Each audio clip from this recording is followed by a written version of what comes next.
From takeoff to touchdown, a nonstop flight from Mississippi to Washington, D.C. takes about 2 hours. For the largest general farm organization in Mississippi and its members to make an imprint on Capitol Hill, it takes many hours of phone calls and face-to-face meetings just to get our foot in the door. Even then, you're not guaranteed anything. This group of Mississippi Farm Bureau members came to our nation's capital, some for the first time, to help Farm Bureau staff and leadership continue to push members' issues before those who ultimately make the final decisions. Having elected officials and those government officials that we deal with, both regulatory and other areas and farm programs, it's been super attentive to what we're asking, what we're looking for in our business, and I think that's always helpful, not only in catfish, but in other crops.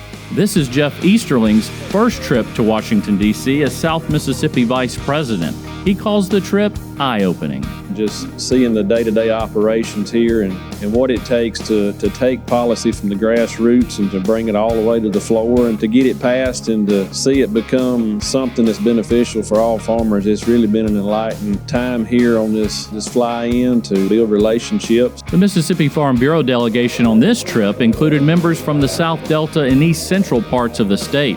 Producers included row crop farmers to cattle, poultry, and catfish, plus young and experienced members. Jones County Farm Bureau member and poultry producer Kirby Malden was thrilled to speak directly to representatives and senators about Mississippi poultry. Being able to come up here and advocate for my fellow poultry producers in our state and tell them the issues that I'm hearing back home and the issues that I have on my farm, I take great responsibility in that. Members broke into small groups to cover more ground in a short amount of time, just one afternoon. But they made the most of each meeting with representatives and senators who specifically make decisions on agriculture, from Representative Sanford Bishop from Georgia to House Agriculture Committee Chairman G.T. Thompson from Pennsylvania. Issues discussed range from the upcoming Farm Bill, reference price increases, restoring funding for the Conservation Stewardship Program, including catfish in the Emergency Livestock Assistance Program, risk management for contract poultry producers, and safety net improvements for row crop producers. I never would have thought we'd get the access and actually be heard and listened to the way we have.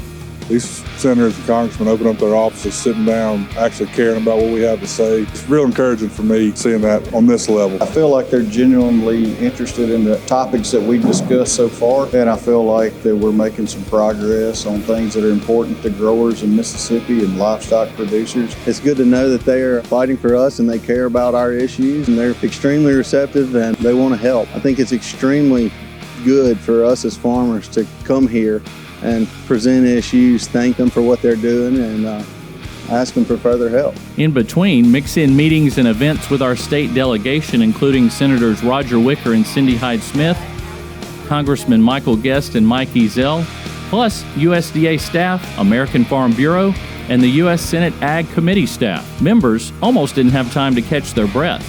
Although this access didn't happen overnight, those members who took part in the trip now understand how important a Farm Bureau membership can be.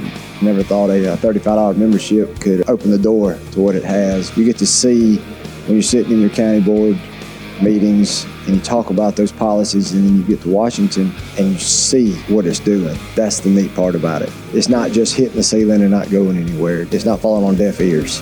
I think when Farm Bureau's in the room with you, they are very attentive, and I think their staffs are as well. I think can't leave the staff out. I think they are an integral part of what goes on here in Washington, D.C., and be able to get in front of them and talk about our issues has been unbelievable for us. To take this back to our home counties and just begin to educate the people of how important this is, that we're actually putting things into place that sustains our way of life.